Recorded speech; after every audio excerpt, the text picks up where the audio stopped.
ಇವತ್ತು ಕೆಂಗಲ್ ಹನುಮಂತಯ್ಯನವರ ಪುಣ್ಯತಿಥಿ.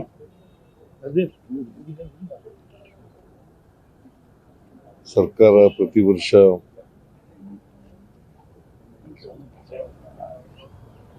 ಕೆಂಗಲ್ ಹನುಮಂತಯ್ಯನವರ ಪ್ರತಿಮೆಗೆ ಪುಷ್ಪಾರ್ಚನೆ ಮಾಡ್ತಕ್ಕಂಥ ಕೆಲಸ ಮತ್ತು ಅವರನ್ನ ಸ್ಮರಿಸ್ಕೊಳ್ತಕ್ಕಂಥ ಕೆಲಸವನ್ನು ಮಾಡ್ತಾರೆ. ಕೆಂಗಲ್ ಹನುಮಂತಯ್ಯನವರು ಒಬ್ಬ ದಕ್ಷ ಆಡಳಿತಗಾರರಾಗಿದ್ದರು. ಯಾರೇ ಅವನು ಕೇಳದೆ ಅವ್ರು ಹೋಗ್ರಿ ಅತೆಗೆ. ಕೆಂಗಲ್ ಹನುಮಂತಯ್ಯನವರು ಒಬ್ಬ ದಕ್ಷ ಆಡಳಿತಗಾರರಾಗಿದ್ದರು. ಅವರು ಎರಡನೇ ಸ್ವಾತಂತ್ರ್ಯ ಬಂದ ಮೇಲೆ ಎರಡನೇ ಮುಖ್ಯಮಂತ್ರಿ ಆಗಿದ್ದರು, ರಾಜ್ಯದ ಎರಡನೇ ಮುಖ್ಯಮಂತ್ರಿ. ಅವರು ಕಾಲದಲ್ಲಿ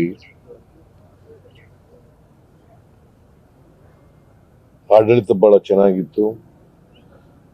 ಆಗ್ತಾನೆ ಸ್ವಾತಂತ್ರ್ಯ ಬಂದಿತ್ತಲ್ಲ, ಬಹಳ ಸಮಸ್ಯೆಗಳಿದ್ದು ದೇಶದಲ್ಲಿ, ರಾಜ್ಯದಲ್ಲಿ.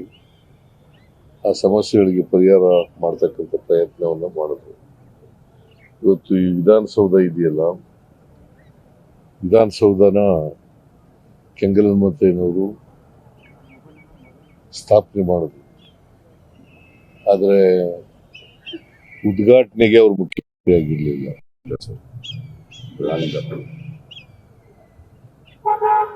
ಆದರೆ ವಿಧಾನಸೌಧದಲ್ಲಿ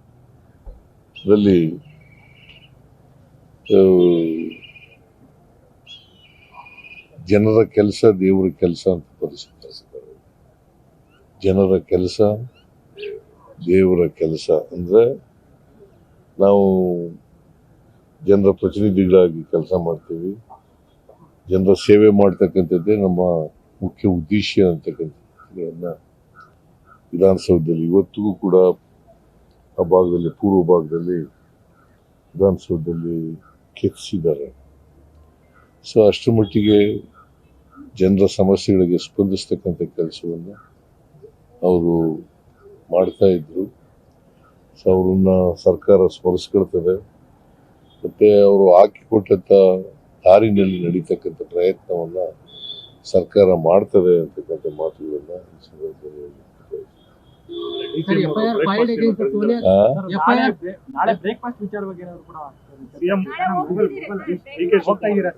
ಅವತ್ತು ಹೇಳಿದ್ರು,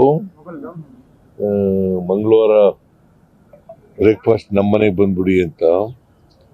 ಸೊ ನನಗೆ ಇವತ್ತು ಈ ಗಳಿಗೆವರೆಗೆ ಕರೆ ಬಂದಿಲ್ಲ. ಅವತ್ತು ಹೇಳಿದ್ದರು, ಮೊನ್ನೆ ಕರೆದ್ರೆ ಹೋಗ್ತೀನಿ. ಗೊತ್ತಿಲ್ಲ, ಕರಿಬಹುದು. ಕರೀತಾರೆ ಅಂತ ಅನ್ಕೊಂಡಿದೀನಿ.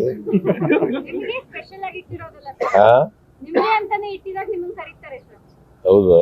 ಇನ್ನೂ ಕರಿಬಹುದಮ್ಮ, ಬೇಡವಾ? ಡೆಲ್ಲಿನಲ್ಲಿ ಸರ್ವಪಕ್ಷ ಸಭೆ ಇದೆ, ತಾವೇನಾದ್ರೂ ಹೋಗ್ತಿದ್ದೀರಿ?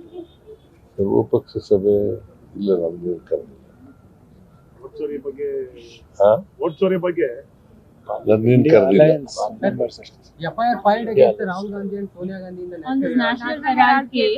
ರಾಜಕೀಯವಾಗಿ ಮಾಡ್ತಾರದಪ್ಪ. ಬಿಜೆಪಿ ಅವ್ರು ಇದಾರಲ್ಲ, ರಾಜಕೀಯವಾಗಿ ಸೇಡ್ ತೀರಿಸ್ಕೊಳ್ತಕ್ಕಂಥ ಕೆಲಸವನ್ನ ಮಾಡ್ತಾರೆ.